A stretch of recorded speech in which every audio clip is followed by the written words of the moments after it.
ప్రమాదకరంగా ఆ పార్టీ ఉన్మాదం, రాష్ట్రానికి పెట్టుబడులు రాకుండా అడ్డుకునేందుకు కుట్రలు, ఆస్తి కోసం సొంత చెల్లిని ఇబ్బంది పెడుతున్న జగన్, అధికారం కోసం ప్రజల ప్రాణాలు బలిపెట్టే భావజాలం వైకాపాది, జగన్ వైకాపా నాయకుల తీరుపై విరుచుకుపడిన మంత్రి కొలుసు పార్థసారథి. రోజు స్టోరీలన్నా రాయాలి, లేకపోతే ఎవరో ఒకళ్ళతోనన్నా రాయించాలి, మాట్లాడించాలి, అది వార్తలుగా రాయాలి. జగన్ని ఒక విలన్గా చూపించేటటువంటి ప్రయత్నం వచ్చే ఎన్నికలకి ఇప్పటి నుంచినే కాదు, మొన్న గెలిచిన రోజు నుంచి వేస్తున్న ఎత్తుగడ.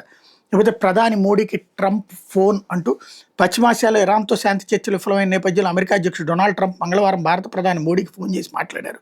ఇరాన్పై యుద్ధం ప్రారంభమయ్యాక ప్రధాని మోడీతో అమెరికా అధ్యక్షుడు ఫోన్లో సంభాషించడం ఇది రెండోసారి. ఈ ఏడాదిలో మూడోసారి. ఇద్దరు నేతలు దాదాపు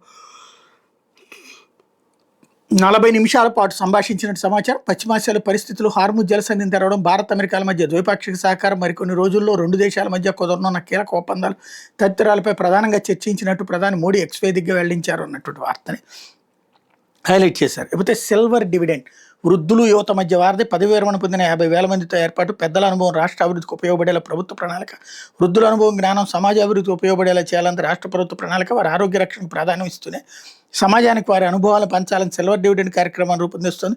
పదవి విరమణ పొందిన ఉపాధ్యాయులు, వైద్యులు, ఇంజనీర్లు ఇలా వివిధ రంగాల్లోని 50,000 మంది నిపుణులు సిల్వర్ స్కిల్ రిజిస్ట్రీ పేరుతో నమోదు చేయబోతుంది. వీళ్ళందరితో వివిధ రంగాల్లో యువతకు శిక్షణ చర్యలు చేపట్టింది.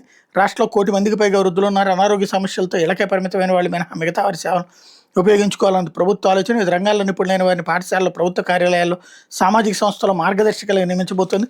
వాళ్ళకి నచ్చిన పని చేసేలా ప్రోత్సహిస్తూ సిల్వర్ క్లబ్లు, సామాజిక కేంద్రాలు ఏర్పాటు చేసి ఒంటరితనం దరిచేరకుండా చూస్తారు. బృంద చర్చలతో మిగిలిన వారికి వివిధ అంశాలపై అవగాహన కల్పించేలా చేస్తారన్నటువంటి వార్తని హైలైట్ చేశారు. అయిపోతే ఆడుదాం